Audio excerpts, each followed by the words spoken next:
الذين يقيمون الصلاة ومما رزقناهم ينفقون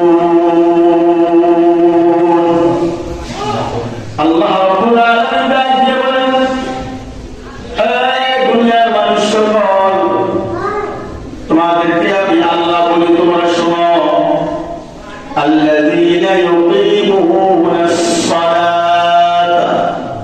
তোমাদের উপরে আমি সালাত ফরজ করে দিলাম পাঁচ ওয়াক্ত সালাতের যত্নবান তোমরা হলো পাঁচ ওয়াক্ত সালাত তোমরা সঠিকভাবে আদায় করো আল্লাহ রাব্বুল আলামিন ডাকতে বলেন হে দুনিয়ার মানুষ সকল তোমরা শোনো